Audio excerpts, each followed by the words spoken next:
La fuente de la vida. Un viaje a través de los siglos y la historia de la humanidad.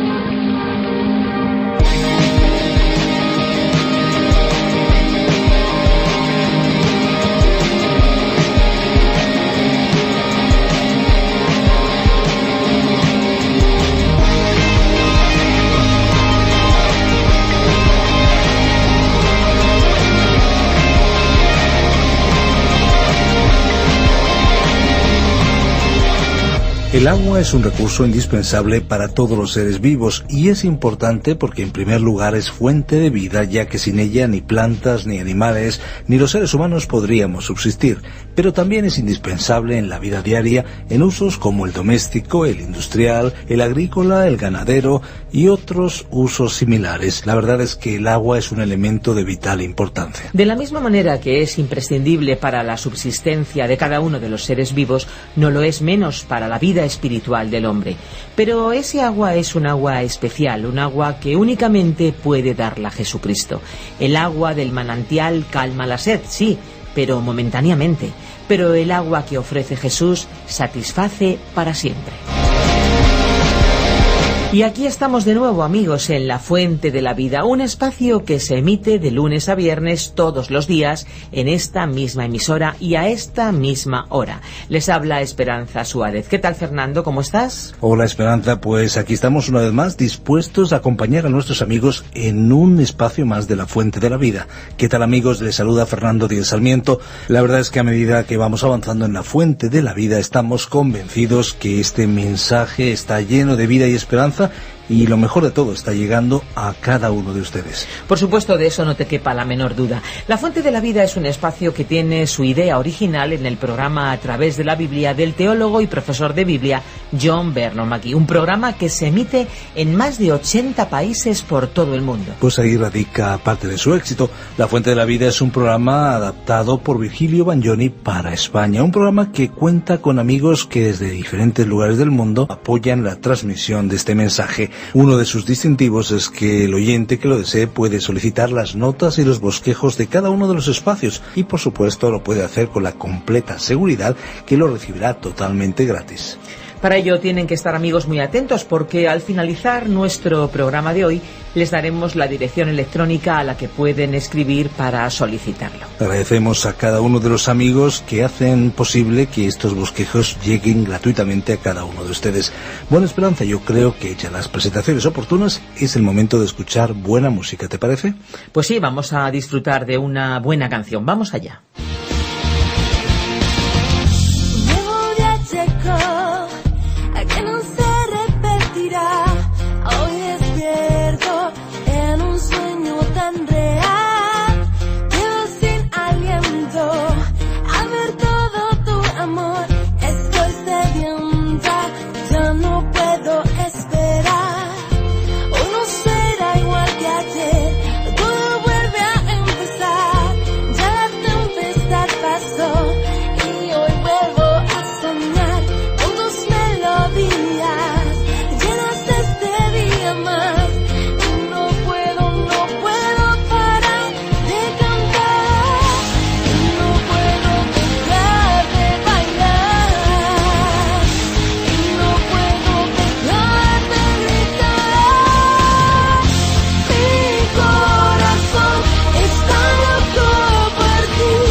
Por todo el mundo, en cada lugar, hay personas que diariamente abren el libro de los libros y se alimentan de sus palabras porque saben que la Biblia es la palabra de Dios y es lo que el alma del ser humano necesita. De hecho, hay que decir que es uno de los libros más publicados e impresos en la historia del mundo. Hablando de impresión, Esperanza, te diré que incluso en braille también está impreso. Con el paso del tiempo se va publicando en más y más idiomas por todo el mundo. Incluso los coleccionistas del mundo viajan de allá para acá, visitan cientos de páginas web para encontrarlo, cualquiera que sea su edición. Así que desde estos micrófonos nosotros invitamos a todos los oyentes a leer este extraordinario libro. Pero eso sí, léalo con una mente abierta y sobre todo un corazón receptivo. Y además hay que decir que su lectura no solo afecta al que lo lee, sino también a sus descendientes. Hablando de descendientes, hoy en La Fuente de la Vida vamos a viajar al capítulo número 9 de Génesis para ver qué tipo de pacto Dios hizo con Noé. Sin duda un momento apasionante en la historia y también en la historia y revelación de Dios para con el hombre. Vayamos al capítulo 9 del libro de Génesis y escuchemos la exposición de Virgilio Bagnoni. La Fuente de la Vida. Génesis capítulo 9. Nuestro tema hoy son nuevas instrucciones y disposiciones y el pecado de los hijos de Noé. En nuestro programa anterior examinamos el relato del final del diluvio y la salida de Noé, su familia y los animales del arca. Hoy proseguimos nuestro estudio con un pasaje bíblico que narra un nuevo comienzo. Para nosotros es quizás difícil darnos cuenta de cuán revolucionario fue tal principio. La época en que los seres humanos se regían por su propia conciencia había llegado a su fin. Después del diluvio, estaba comenzando la era en que los hombres estarían bajo la autoridad de un gobierno. Veremos algo de esto reflejado en el pacto que Dios hizo con Noé. Y recordemos que cuando Dios concertó un pacto con Noé, lo hizo también contigo y conmigo, porque en realidad lo estableció con toda la humanidad. Es así que examinaremos estas nuevas instrucciones y disposiciones dadas por Dios a Noé. Leamos el primer versículo. Y bendijo Dios a Noé y a sus hijos, y les dijo: Sed fecundos y multiplicaos y llenad la tierra. La palabra llenar es especialmente significativa porque sabemos que existía una civilización antes del diluvio y ahora vemos que habría otra después del diluvio. Observemos que lo primero que Dios le pidió a Noé es que fuesen fecundos y que se multiplicasen para poblar la tierra. Debía tener lugar una propagación de la raza. Tenemos que recordar que Dios expresó este mandamiento bajo circunstancias especiales, ya que en la actualidad vivimos en una época de explosión demográfica y el exceso de población ocasiona graves problemas. Sin embargo, en aquellos tiempos Noé se encontró en una situación única, porque él y su familia eran los únicos seres humanos que habitaban la tierra. Imaginemos que, acostumbrados a estar siempre rodeados de gente, saliéramos un día a la calle y descubriéramos que estamos solos en el mundo. Imaginemos cómo se habrán sentido Noé y su familia ante semejante experiencia. Prosigamos nuestra lectura con el versículo 2.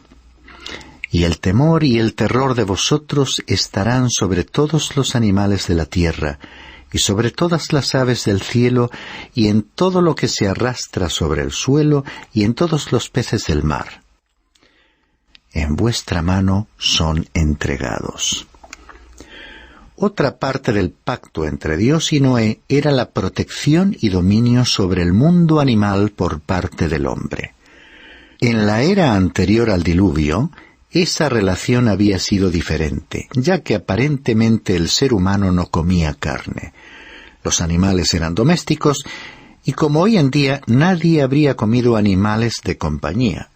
Recordemos que cuando el diluvio era inminente, los animales vinieron espontáneamente a Noé, demostrando que no le temían en absoluto. En la actualidad, los animales tienen miedo e instintivamente sienten temor del ser humano. Sin embargo, el hombre es responsable del mundo animal.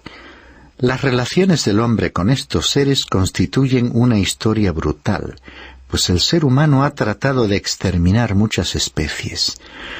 Tal es el caso, por ejemplo, de las ballenas, los búfalos y muchos otros animales que han sido muertos sistemáticamente.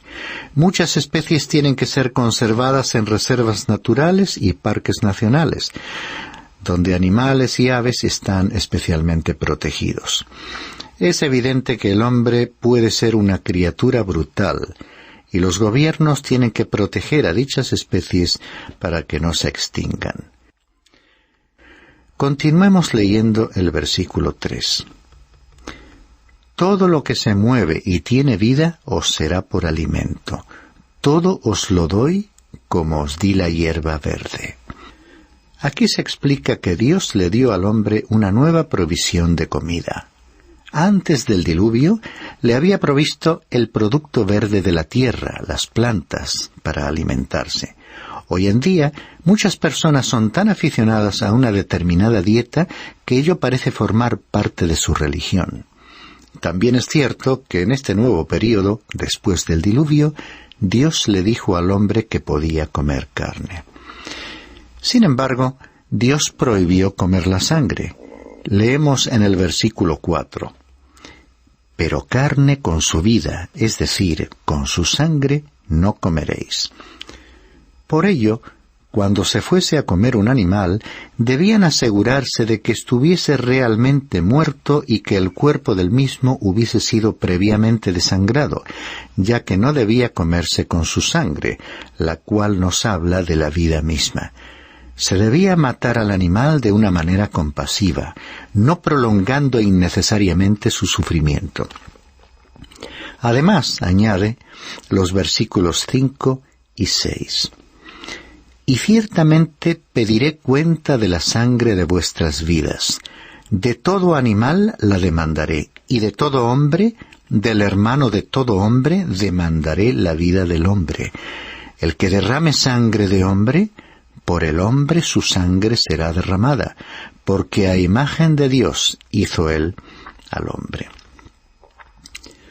Aquí hay una referencia a animales que hubieran podido constituir un peligro para la seguridad o vida del hombre.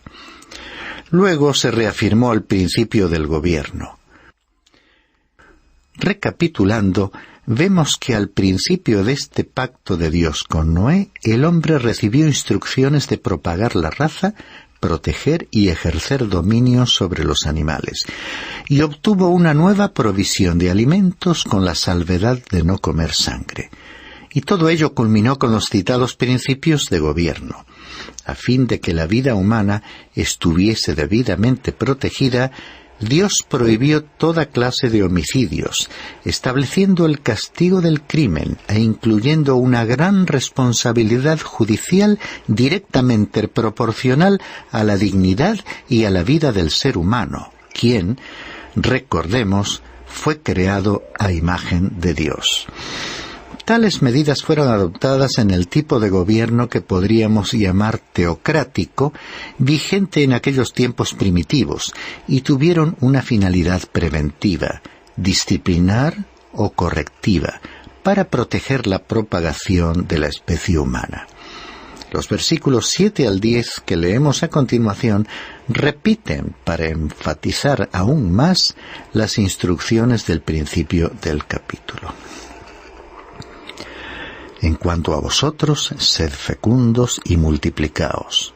Poblad en abundancia la tierra y multiplicaos en ella.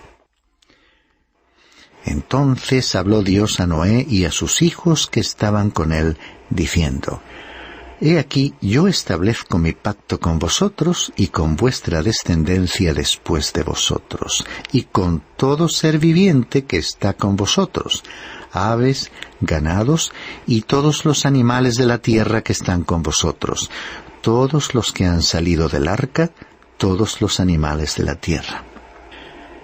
La frase vuestra descendencia después de vosotros incluye a la totalidad de la raza humana. Todas las criaturas de Dios están incluidas en este pacto.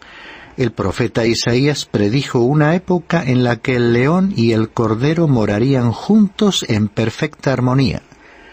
En su epístola a los Romanos, el apóstol Pablo dijo que en esta era toda la creación está sufriendo y gimiendo, como si estuviese experimentando dolores de parto. Te diré que Dios hizo este pacto con Noé, que afecta a los descendientes de Noé y a todas sus criaturas, hasta el momento en que la tierra sea redimida, hasta que su reino se establezca.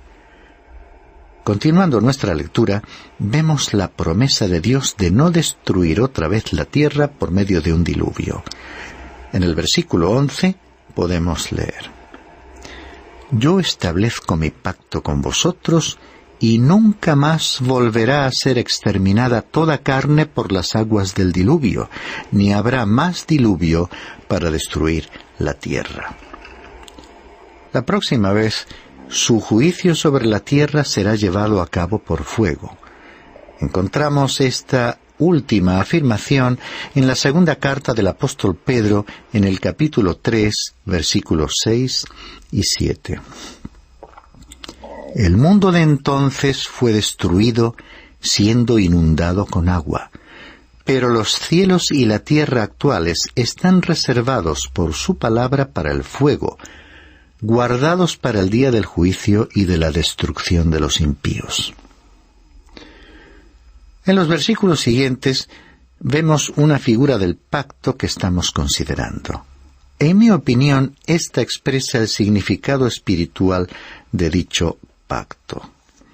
Es como una especie de sacramento con una señal visible, con promesas añadidas. Leamos los versículos 12 al 16. Y dijo Dios: Esta es la señal del pacto que hago entre yo y vosotros y todo ser viviente que está con vosotros por todas las generaciones. Pongo mi arco en las nubes, y será por señal del pacto entre yo y la tierra. Y acontecerá que cuando haga venir nubes sobre la tierra, se verá el arco en las nubes. Y me acordaré de mi pacto que hay entre yo y vosotros, y entre todo ser viviente de toda carne. Y nunca más se convertirán las aguas en diluvio para destruir toda carne. Cuando el arco esté en las nubes, lo miraré para acordarme del pacto eterno entre Dios y todo ser viviente de toda carne que está sobre la tierra. Observa la frase, lo miraré para acordarme. Siempre que veamos ese arco, la realidad de ese pacto eterno debería ser un motivo de estímulo y de ánimo. Prosigamos leyendo la confirmación de la señal del pacto en el versículo 17, que dice lo siguiente: Y dijo Dios a Noé: Esta es la señal del pacto que he establecido entre yo y toda carne que está sobre la tierra. Permíteme decir otra vez que este arco iris podría ser llamado un sacramento, al ser una señal visible a la que están agregadas ciertas promesas. Eventos destacados del Antiguo Testamento, también señales o símbolos, como por ejemplo, la fiesta de la Pascua que celebraban los israelitas, la serpiente de bronce que Moisés preparó y expuso públicamente cuando viajaban por el desierto, el vellón de lana que Gedeón utilizó para conocer la voluntad de Dios, y ya en los tiempos del Nuevo Testamento, la cena del Señor, en la que el pan y la copa representan al cuerpo y a la sangre de Jesucristo. Otra señal sería el bautismo, que es un acto externo y visible de una realidad espiritual interior que nos recuerda la salvación y todas sus consecuencias. El Dr. Lang hizo en una ocasión la siguiente declaración: En los sacramentos se encuentran los ojos de la gracia de Dios y nuestros ojos de la fe. Esto es lo que ocurre cuando el ser humano mira el arco iris. La fe se apropia de la promesa que está unida al símbolo. El mérito radica en lo que el símbolo significa.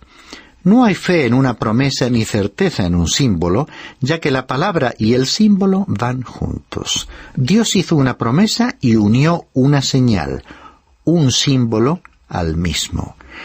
En el caso del arco iris, este constituye la respuesta al altar de Noé. Es como si Dios hubiese querido decir: yo recordaré, yo lo miraré. En una ocasión, viajando en un avión que volaba sobre una tormenta a una altura en la que brillaba el sol, pude contemplar un arco iris de tal tamaño que abarcaba un círculo completo. Pienso que Dios lo ve de esa manera. El resto del capítulo nos ofrece un relato decepcionante. Al ver al hombre salir del arca después del diluvio, sabiendo que toda una raza de seres humanos afectados por el pecado había perecido, podríamos preguntarnos si ello significó que ya no habría más pecado en la tierra. Veamos lo que sucedió y leamos los versículos 18 al 21. Y los hijos de Noé que salieron del arca fueron Sem, Cam y Jafet. Y Cam fue el padre de Canaán. Estos tres fueron los hijos de Noé, y de ellos se pobló toda la tierra. Entonces Noé comenzó a labrar la tierra y plantó una viña. Y bebió el vino y se embriagó y se desnudó en medio de su tienda. Aquí se menciona específicamente a Canaán, hijo de Cam, por dos motivos. Uno de ellos es que cuando Moisés escribió esta narración, el pueblo de Israel estaba viajando hacia la tierra de Canaán. Para ellos era estimulante tener información acerca del juicio de Dios sobre los pueblos de Canaán. Más tarde comentaremos el segundo motivo, pero examinemos el acontecimiento principal, que es el pecado de Noé y sus hijos. Es imposible encontrar una excusa satisfactoria para este comportamiento de Noé. La única disculpa que podríamos aplicar es que él ignoraba los efectos del vino, ya que hasta ese momento nadie se había embriagado. Observarás que antes del diluvio, la embriaguez no fue mencionada como uno de los pecados practicados en aquella época. En cualquier caso, resulta sorprendente ver a Noé, el único hombre justo que sobrevivió a la generación que pereció, el predicador de la justicia, colocándose en una situación de degradación y pérdida de su dignidad. Lo que es evidente es que estamos mirando a un nuevo mundo y a un nuevo comienzo en una tierra restaurada. Pero la vieja naturaleza humana está aún presente. Y comenzamos a responder la antigua pregunta: ¿qué es el hombre? Le hemos visto fracasar en el jardín del Edén y ahora en un nuevo mundo. Continuamos leyendo los versículos 24 al 25. Y Cam, padre de Canaán, vio la desnudez de su padre y se lo contó a sus dos hermanos que estaban fuera. Entonces Sem y Jafet tomaron un manto, lo pusieron sobre sus hombros y caminando hacia atrás cubrieron la desnudez de su padre, y sus rostros estaban vueltos y no vieron la desnudez de su padre. Cuando Noé despertó de su embriaguez y supo lo que su hijo menor le había hecho, dijo: «Maldito sea Canaán, siervo de siervos será para sus hermanos». Observemos que Dios dijo: «Maldito sea Canaán». Él no pronunció una maldición sobre Cam. No sabemos cuál fue la implicación de Canaán en ese incidente, pero hemos de reconocer que se le menciona con algún propósito definido.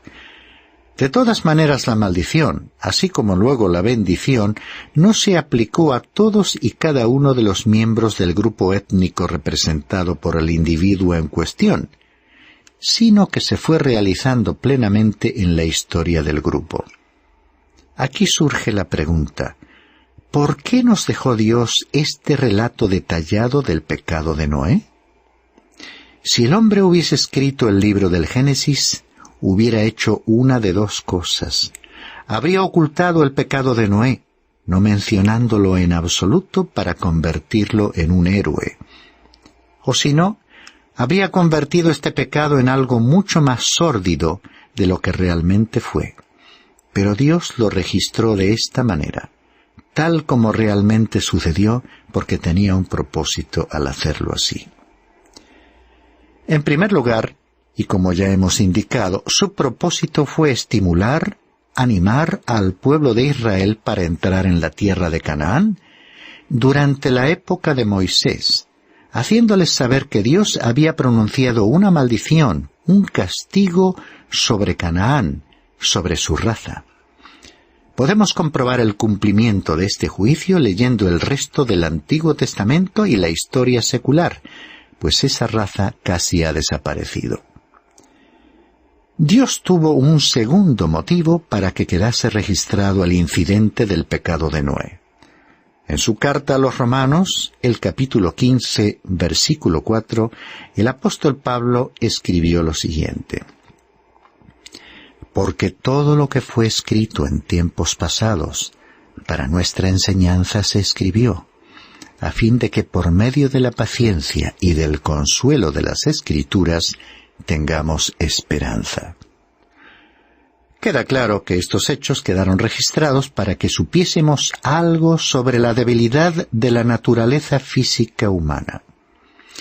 En el relato del Evangelio según Marcos, capítulo 14, versículo 38, vemos que el mismo Señor Jesucristo, cuando se encontraba en el jardín de Getsemaní, viviendo anticipadamente los sufrimientos que le aguardaban en la cruz, dijo a los discípulos que le acompañaban y que por la tristeza que les embargaba desfallecían de sueño: «Velad y orad para que no entréis en tentación. El espíritu está dispuesto, pero la carne es débil».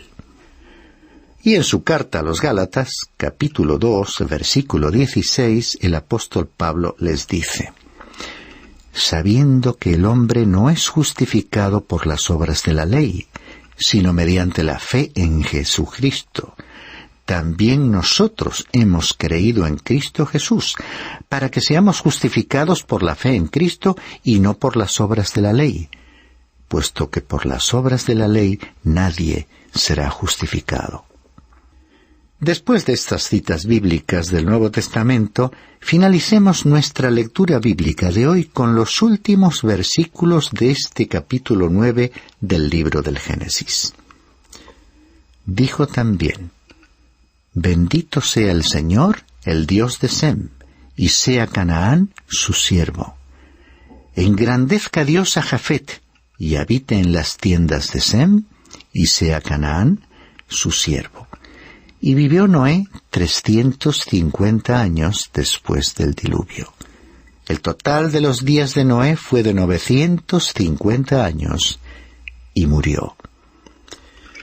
Con este último párrafo termina el capítulo. Como mencionamos anteriormente, Moisés recibió la revelación de Dios que detalla este relato cuando guiaba al pueblo de Israel en su viaje hacia Canaán. Los israelitas y otros pueblos, llamados semitas, fueron los descendientes de Sem. Sem fue el padre de Arfaxad, como veremos en Génesis capítulo 11, versículo 10, y a través de quien pasaría la línea de descendencia del Mesías, como podemos ver en el Evangelio según Lucas, en el capítulo 3, versículo 36. Y en cuanto a Noé, por supuesto, no perdió su relación con Dios.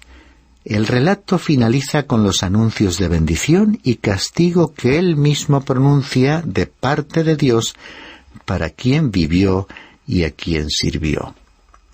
Queda pues claro que con nuestra naturaleza física afectada por el pecado, e intentando acumular obras y méritos propios, no podríamos ser aceptados por Dios a menos que depositemos nuestra fe en Jesucristo. Es así que Dios nos ha dejado esta historia, con incidentes que exponen el fracaso humano, para que tengamos en cuenta la debilidad de nuestra naturaleza física. Además, tenemos aquí una lección sobre cómo, utilizando los recursos del poder de Dios para controlar nuestra propia naturaleza, podemos vivir en esta tierra una vida de realización, una vida significativa, una vida que valga la pena vivir.